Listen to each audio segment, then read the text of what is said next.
Hello everyone, welcome back to our YouTube channel. Last పార్ట్లో విదురుడు ధృతరాష్ట్ర మహారాజుతో కురురాజ్య సంరక్షణ కోసం ఈ రాజ్యాన్ని రెండుగా విభజించాలేమోనని నాకు చాలా భయంగా ఉంది మహారాజా అని అంటాడు. ఆ తర్వాత ఏం జరిగిందో ఇప్పుడు తెలుసుకుందాం.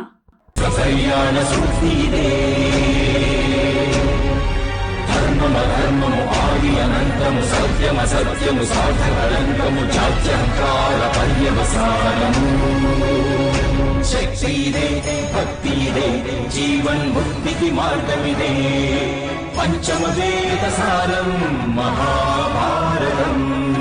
కృష్ణుడు చూపిన లీల ఇది, జీవన వేద మార్గమిది, గీత జనించిన క్షేత్రమే ఇది మహాభారతం.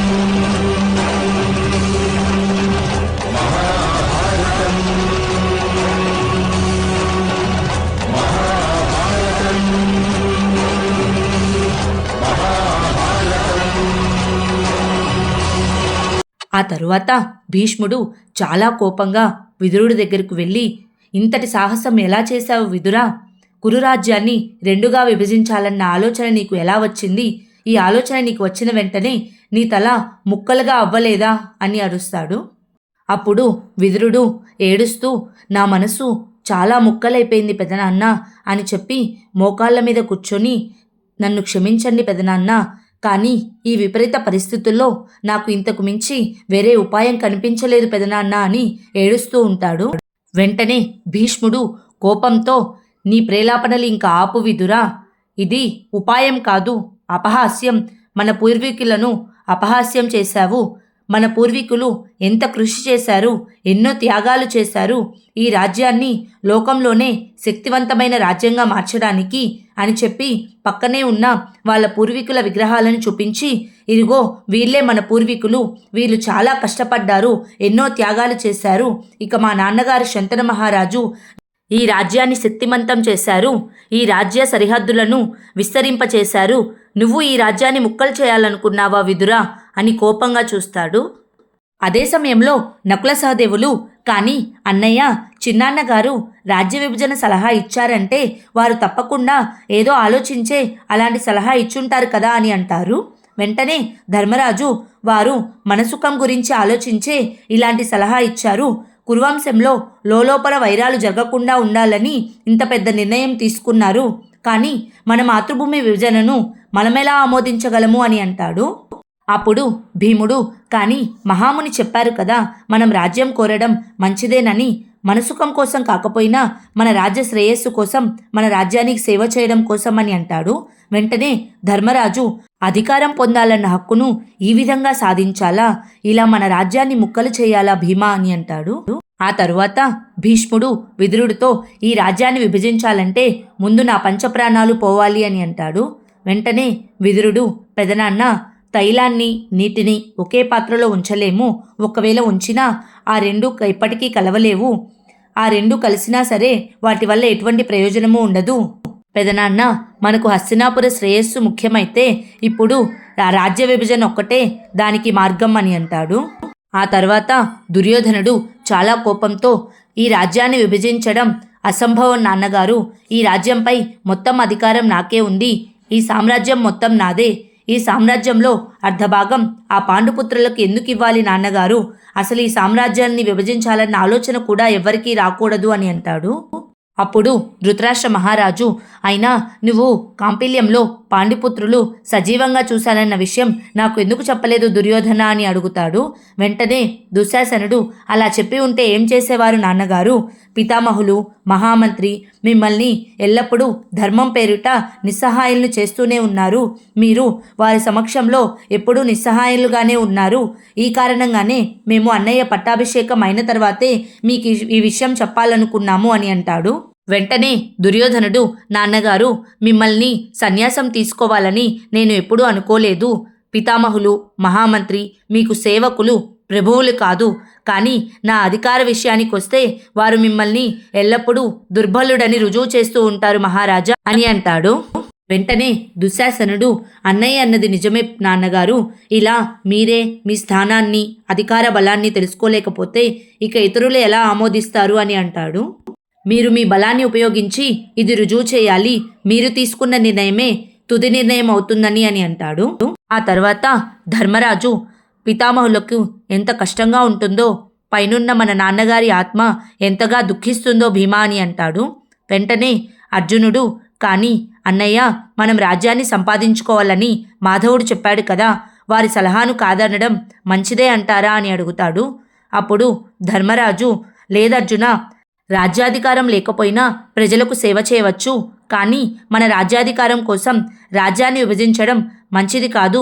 స్వయంగా నేనే మహారాజు గారి దగ్గరికి వెళ్ళి యువరాజు పదవి నుండి వైదొలుగుతాను అని అంటాడు. అందరూ ఆశ్చర్యంతో చూస్తూ ఉంటారు. ఆ తర్వాత శకుని, మహారాజు బలవంతుడని మర్చిపోకు దుర్యోధన, కానీ వారి బలమంతా భీష్ముల వారు మహామంత్రి కారణంగానే ఉంటుంది. భీష్ముల వారు మహామంత్రి, వారికి కవచం శస్త్రం లాంటి వారు.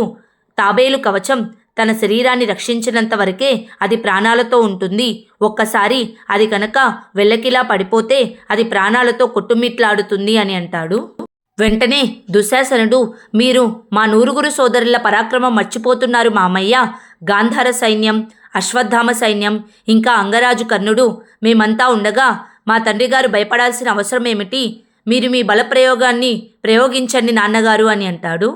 వాళ్ళ మాటలు విన్న ధృతరాష్ట్ర మహారాజు, ఇప్పుడు నన్నేం చేయమంటారు పుత్రులారా, మీరే చెప్పండి అని అంటాడు. వెంటనే దుర్యోధనుడు, వారు రాజ్యసభలో శస్త్రాలను సంధించారు నాన్నగారు, మిమ్మల్ని అవమానించారు. యుధిష్ఠిరుడిని ఓడించడానికి మనకి మంచి అవకాశం ఉంది. మీకు తెలుసు కదా, అపరాధికి యువరాజు పదవిలో కొనసాగే అధికారం ఉండదని అని అంటాడు. ఆ తర్వాత విదురుడు భీష్ముడితో, నేను చెప్పిన దారి గురించి ఆలోచించండి పెదనాన్న. అన్నయ్య మనసులో కూడా ధర్మం ఉంది, కానీ తన కొడుకులు గాంధార రాజు ప్రభావానికి లోనై ఉన్నారు కనుక వారికి వారి ధర్మం కూడా గుర్తుకు రావడం లేదు అని అంటాడు. వెంటనే భీష్ముడు, నేను నీ మాటలను ఆమోదించలేను విదురా. నాకు నమ్మకం ఉంది ధృతరాష్ట్రుడు నా మాటను తిరస్కరించడని. నేను వానికి వారి రాజధర్మాన్ని గుర్తుకు తెస్తాను విదురా అని అంటాడు. అదే సమయంలో భీష్ముల వారి మహారథి అక్కడికి వచ్చి, మహామహితాత్మ, అత్యంత ముఖ్యమైన సమాచారం. మహారాజు పాండవులను బందీలుగా గావించి కారాగారానికి పంపించమని ఆదేశించారు అని చెప్తాడు. భీష్ముడు విదురుడు చాలా ఆశ్చర్యంతో చూస్తూ ఉంటారు. ఆ తర్వాత సైనికులందరూ పాండవులు ఉన్న దగ్గరికి వెళ్ళి, క్షమించండి యువరాజా, మిమ్మల్ని అందరినీ మహారాజు బందీలుగా చేసి కారాగారానికి తీసుకురమ్మన్నారని చెప్తారు. వాళ్ళందరూ ఒకరినొకరు చూసుకుంటూ ఉంటారు. విషయం తెలుసుకున్న భీష్ముడు కోపంతో ధృతరాష్ట్రుడి దగ్గరికి వెళ్ళి అక్కడ ఉన్న సేవకుడిని, మహారాజు ఎక్కడున్నారు అని అడుగుతాడు. వెంటనే ఆ సేవకుడు, మహారాజు గారు యజ్ఞం చేస్తున్నారు, వారి ఆదేశానుసారం లోపలికి ఎవరికీ అనుమతి లేదు అని చెప్తాడు.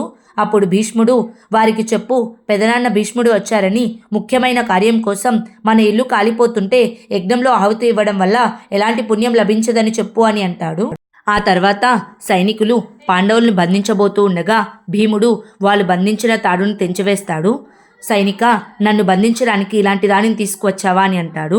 వెంటనే సైనికుడు, మిమ్మల్ని ఇలాంటి తాడులతో బంధించలేదని తెలుసు రాకుమారా, కానీ ఏం చేయమంటారు, నేను ఆదేశానికి బద్ధుడను అని అంటాడు. అప్పుడు భీముడు కూడా, నేను కూడా ఆదేశానికి బద్ధుడనే. ఆదేశం అనేది వజ్రం కంటే విలువైనది, లేకపోతే ఇటువంటి కారాగారాలు ఎక్కడున్నాయి నన్ను మా సోదరులను బంధించడానికి అని అంటాడు. వెంటనే ధర్మరాజు, శాంతించు భీమా, ఆవేశపడకు. రాజు మనల్ని బందీలుగా చేయాలనుకుంటే తప్పకుండా మనం కారాగారంలోని జీవితం గడుపుదాం. రాజుగారి ఆదేశం అందరికీ శిరోధార్యం. రాకుమారులం మనమే రాజుగారి ఆదేశాన్ని పాటించకపోతే ఇక సామాన్య ప్రజలు ఏ విధంగా పాటిస్తారు అని చెప్పి భీముణ్ణి శాంతింపచేసి ఒప్పిస్తాడు. ఆ తర్వాత పాండవులందరూ బందీలుగా అయి వెళుతూ ఉండగా వారికి ద్రౌపది ఎదురు వచ్చి బాధపడుతుంది. అప్పుడు ద్రౌపది నవ్వించడానికి ప్రయత్నిస్తారు. ఆ తర్వాత ద్రౌపది, ఈ పరిస్థితికి ఏ ఉపాయం లేదా నాదా అని అడుగుతుంది. వెంటనే ధర్మరాజు, ఒకే ఒక మార్గం ఉంది, మనము మహారాజుని క్షమించమని అడగాలి. అమ్మ ఉన్నా కూడా ఇదే సలహా చెప్తుంది అని అంటాడు. అప్పుడు అర్జునుడు, మరి నీ సలహా ఏమిటి పాంచాలి అని అంటాడు.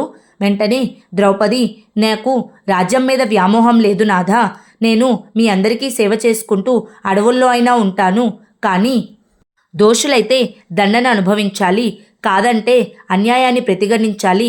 కానీ క్షమించనిమని కోరడంలో అర్థమేముంది నాదా అని అంటుంది.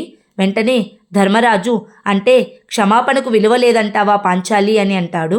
అప్పుడు ద్రౌపది, మీకన్నీ తెలుసు, మీకు నేనేమి చెప్పగలను నాథా, కానీ నా దృష్టిలో ఎదుటివారు బలహీనులైతే వారిని క్షమించమని కోరడం శౌర్యమవుతుంది.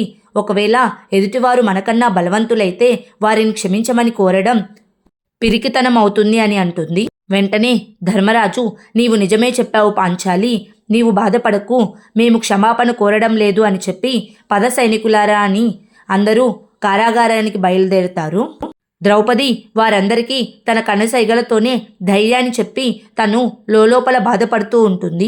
ఆ తరువాత సేవకుడు ధృతరాష్ట్రుడి దగ్గర నుంచి బయటకు వచ్చి, క్షమించని మహామహితాత్మ, మహారాజు తన యజ్ఞం పూర్తయ్యే వరకు ఎవరితో సమావేశం కానన్నారని చెప్పమన్నారు అని చెప్తాడు. భీష్ముడు చాలా కోపంతో చూస్తూ ఉంటాడు. ఆ తర్వాత ఏం జరిగిందో నెక్స్ట్ పార్ట్లో తెలుసుకుందాం. Please like, share and subscribe to our YouTube channel. Thank you.